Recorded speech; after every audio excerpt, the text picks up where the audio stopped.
प्रिय विद्यार्थियों नमस्कार।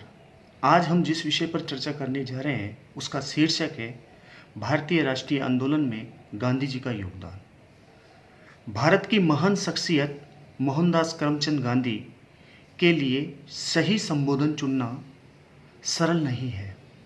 उन्हें क्या कहें, महात्मा, राष्ट्रपिता, बापू, मसीहा, संत, राजनीतिक संत, आध्यात्मिक संत, पैगंबर या ईश्वर का अवतार। नेताजी सुभाष चंद्र बोस सबसे पहले नेताओं में से थे जिन्होंने 1944 में उन्हें राष्ट्र का पिता कहा। रविंद्रनाथ टैगोर ने उन्हें सबसे पहले महात्मा कहकर संबोधित किया। नेल्सन मंडेला उन्हें 20वीं सदी के महानतम ईसाई मानते थे।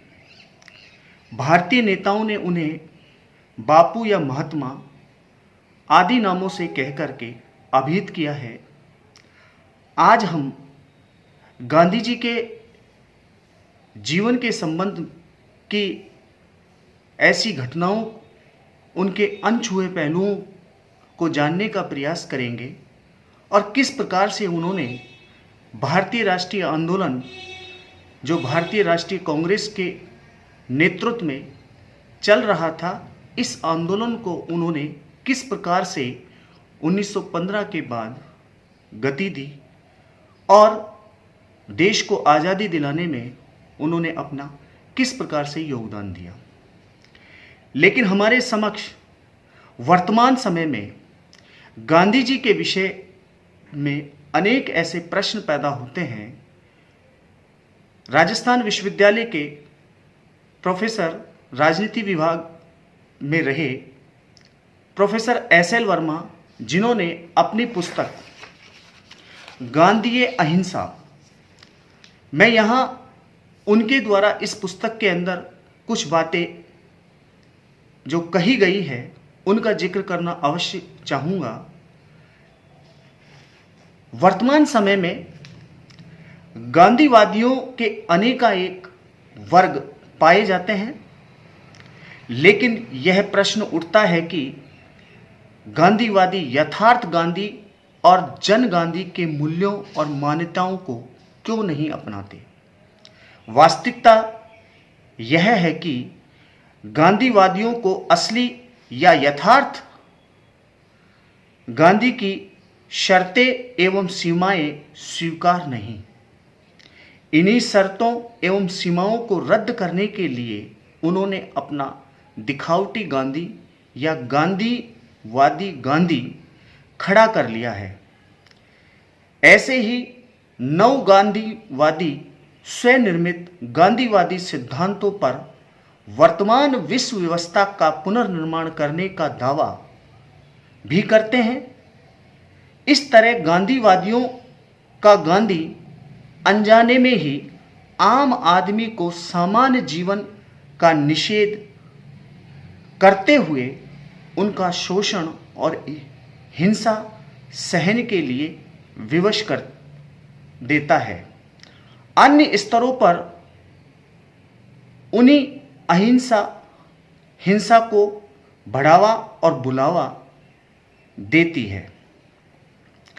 Professor SL. वर्मा ने गांधी अहिंसा के बारे में अपनी इस पुस्तक में जो विचार दिए हैं, इनकी चर्चा तो हम करेंगे ही, साथ ही आज हम ये जानने का प्रयास करेंगे कि भारतीय राष्ट्रीय आंदोलन की जो शुरुआत हुई, इस शुरुआत में गांधी का पदार्पण किस प्रकार से हुआ। जैसा कि उल्लेखित है कि 2 अक्टूबर 1869 को गुजरात के पोरबंदर नामक स्थान पर मोहनदास करमचंद गांधी का जन्म हुआ। इनकी जो शिक्षा दीक्षा इन्होंने जो परंपरागत प्रणाली चली आ रही थी उस व्यवस्था के अंतर्गत ही ली और ये वकालत की शिक्षा प्राप्त करने के लिए ब्रिटेन गए। वकालत करने के उपरांत जब ये भारत लौटे तो इन्हें एक मुकदमे के सिलसिले में अब्दुल्ला भाई के साथ दक्षिण अफ्रीका जाना पड़ा। दक्षिण अफ्रीका में जिस प्रकार से भारतीयों के साथ में औपनिवेशिक सरकार के द्वारा अमानवीय व्यवहार और बर्ताव किया जाता था, इसका जब गांधी जी ने साउथ अफ्रीका के अंदर उनके द्वारा उनके साथ भी जिस प्रकार का व्यवहार और बर्ताव किया गया, इससे वो बहुत ज़्यादा दुखी हुए। मैं यहाँ एक उदाहरण के माध्यम से स्पष्ट करना चाहूँगा कि जब वे दक्षिण अफ्रीका में एक स्थान की यात्रा कर रहे थे, इस यात्रा के दौरान उन्हें रेलगाड़ी के अंदर बैठना था। प्रथम श्रेणी का टिकट होने के बावजूद भी उन्हें प्रथम श्रेणी के डिब्बे में नहीं बैठने दिया। उन्हें डिब्बे से बाहर निकाल दिया गया और उन्हें अपमानित किया गया। गांधी जी, जिन्होंने पूरी रात उस स्टेशन पर व्यतीत की और यहीं से उनके मन में भारतीयों के प्रति अंग्रेजों के द्वारा जिस प्रकार का बर्ताव, जिस प्रकार से उन्हें अपमानित किया जाता है, इस शोषणकारी, इस अपमानजनक व्यवहार से मुक्ति पाने का उन्होंने दृढ़ संकल्प कर लिया।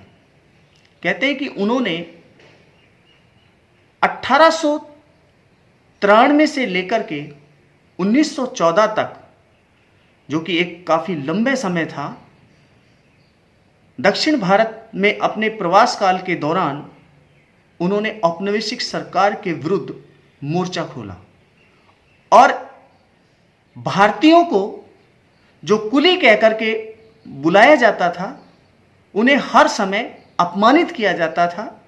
उन्हें रहने के लिए समुचित स्थान नहीं दिया जाता था, ना ही उन्हें फुटपाथ पर चलने की आज़ादी थी।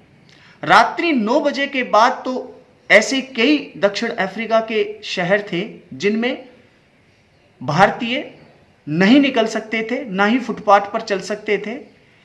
इस प्रकार की व्यवस्थाओं के विरुद्ध, और खासकर हम देखें कि भारतीयों को या अन्य देश के जो लोग साउथ अफ्रीका में रह रहे थे, उन्हें किसी प्रकार का मत देने का यहाँ अधिकार प्राप्त नहीं था, बल्कि जब उन्हें मत देना होता था तो उन्हें एक प्रकार से कर देना पड़ता था। इस प्रकार की व्यवस्था के विरुद्ध गांधी जी ने एक लंबी लड़ाई दक्षिण अफ्रीका के अंदर लड़ी और जिसमें उन्हें अंततः सफलता प्राप्त हुई। 1915 में दक्षिण अफ्रीका में अपने सत्याग्रह तकनीक का प्रयोग उन्होंने जिस प्रकार से सफलतापूर्वक किया, इसके उपरांत वो भारत आए और 1915 में जब वो भारत आए तो यहाँ भारतीय राष्ट्रीय कांग्रेस के नेतृत्व में जो राष्ट्रीय आंदोलन चल रहा था, यहाँ की बरतानिया हुकूमत के विरुद्ध, उनकी नीतियों का कांग्रेस जिस प्रकार से विरोध कर रही थी, गांधी जी भी कांग्रेस के अनेक नेताओं से मिले। कहा जाता है कि उन्हें भारत भ्रमण की सलाह दी गई। उन्होंने 1 वर्ष तक भारत भ्रमण किया और 1 वर्ष के पश्चात उन्होंने 1916 के अंदर अहमदाबाद में साबरमती आश्रम स्थापित किया और यहीं से उन्होंने आगे की अपनी जीवन यात्रा प्रारंभ की। इस यात्रा के दौरान उन्होंने जिस प्रकार की गतिविधियों को संचालित किया और देश के अंदर चाहे कृषक वर्ग के विरुद्ध जो आंदोलन हुए, उन आंदोलनों में भी उन्होंने भागीदारी दी। उनके द्वारा आरंभिक दिनों में जिस प्रकार के आंदोलन में उनके द्वारा जो भागीदारी दी गई, इनका मैं यह जिक्र करना चाहूँगा। खासकर 1917 के अंदर चंपारण बिहार का एक ऐसा जिला जहाँ पर यूरोपियन के द्वारा यहाँ के कृषकों से नील का उत्पादन करने के लिए उन्हें बाध्य किया जाता था। जैसा कि उल्लेखित है कि यूरोप के बाजारों में भारतीय नील की जो किस्म थी, जो उच्च कोटि की मानी जाती थी, उसकी मांग ज़्यादा थी। यहाँ के व्यापारी या ये कहें कि यूरोपियन के द्वारा इन कृषकों से जबरदस्ती नील की खेती कराई जाती थी। नील की खेती जब ये करते थे तो इसका उन्हें उचित मूल्य जो दिया जाना चाहिए वो नहीं मिलता था, बल्कि हर बार उन्हें अपमानित किया जाता था, उनका शोषण किया जाता था। नील की खेती से जुड़े हुए लोगों का एक प्रतिनिधि मंडल गांधी जी से मिला। गांधी जी खुद चंपारण गए और यहाँ जेबी कृपलानी, बाबू राजेंद्र प्रसाद जैसे जो कांग्रेस के नेता थे, इनके सहयोग से यहाँ के अंग्रेज अधिकारियों और जो लोग कृषक वर्ग से जबरदस्ती नील की खेती करवा रहे थे, उनके विरुद्ध गांधी जी के द्वारा कार्रवाई की गई। और जिस प्रकार से उन्हें अपमानित किया जाता था, इसकी उन्होंने शिकायत की। बदले में यहाँ के अधिकारियों के द्वारा गांधी जी को चंपारण छोड़ने की सलाह दी गई। गांधी जी ने चंपारण छोड़ने से इनकार ही नहीं किया, बल्कि इस आंदोलन को उन्होंने और तेज कर दिया। एक के बाद एक कारवा बनता चला गया और नील की खेती से जुड़े हुए लोग इस आंदोलन में सम्मिलित होने लगे। अंततः हम यह देखते हैं कि अंग्रेज सरकार को गांधी जी की मांग माननी पड़ी। नील की खेती से जुड़े हुए लोगों के साथ में जिस प्रकार का बर्ताव, उन्हें उचित मूल्य जो नहीं दिया जाता था, उनकी जिस प्रकार की जो मांगे गांधी जी के द्वारा रखी गई थी, उन सभी मांगों को यहाँ मान लिया गया। भारत में सत्याग्रह तकनीक का प्रयोग गांधी जी के द्वारा इस आंदोलन में किया गया और यह प्रयोग पहली बार सफल हुआ। इस प्रयोग के बाद में जैसा कि कहा जाता है कि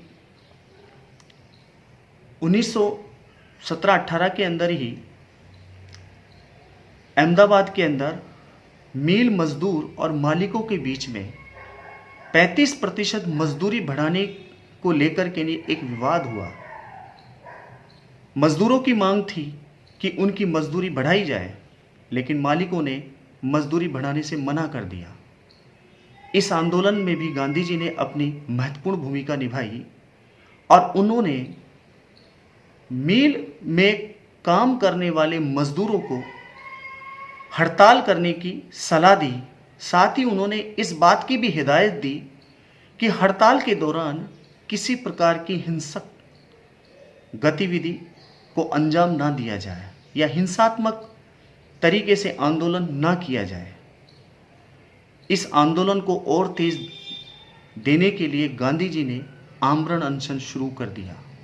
मजबूर होकर के, भयभीत होकर के मील मालिकों ने इन मजदूरों की मांग को मान लिया। ये गांधी जी के द्वारा उनका दूसरा जो आंदोलन था उसमें उन्हें सफलता मिली। इस प्रकार से इन सफलताओं के बाद में हम देखते हैं कि 1918 के अंदर गुजरात के खेड़ा नामक स्थान पर, जहां किसानों की इस वर्ष फसल पूरी तरीके से बर्बाद हो चुकी थी, चौपट हो चुकी थी, और सरकार के द्वारा जो लगान वसूल करने का कार्य जारी था। एक तरफ शोषणकारी प्रवृत्ति तो दूसरी तरफ किसान अपनी 2 जून की रोटी के लिए तरस रहा था। ऐसी स्थिति में किसानों का एक प्रतिनिधि मंडल जो गांधी जी से मिला और गांधी जी ने उन्हें सलाह दी कि वो जब तक हालात सामान्य ना हो जाए अंग्रेजी सरकार को लगान देना बंद कर दे। अंग्रेजी सरकार ने अपना दमन चक्र चलाया और कहते हैं कि इस शोषणकारी प्रवृत्ति को जिस प्रकार से उन्होंने अंजाम दिया, अंततः गांधी जी के द्वारा जो आंदोलन किया गया इस आंदोलन के बाद अंग्रेजी सरकार ने उनसे लगान या ये कहें कि राजस्व लेना बंद कर दिया। इस प्रकार से यह भी आंदोलन गांधी जी का सफल रहा। इसी आंदोलन के दौरान गुजरात के अंदर नवयुवक जो लोग थे वो गांधी जी से बहुत ज़्यादा प्रभावित हुआ और उनमें एक व्यक्तित्व ऐसा भी था जो गांधी जी के संपर्क में आया, जिसे सरदार वल्लभ भाई पटेल के नाम से जाना जाता है। इस आंदोलन के दौरान ही गांधी जी से सरदार वल्लभ भाई पटेल की मुलाकात हुई और वो गांधी जी के विचारों से इतने प्रभावित हुए कि उन्होंने आगे जो भी गांधी जी के द्वारा आंदोलन चलाया गया उस आंदोलन में अपना महत्वपूर्ण योगदान प्रदान किया। हमारी चर्चा आगे भी जारी रहेगी।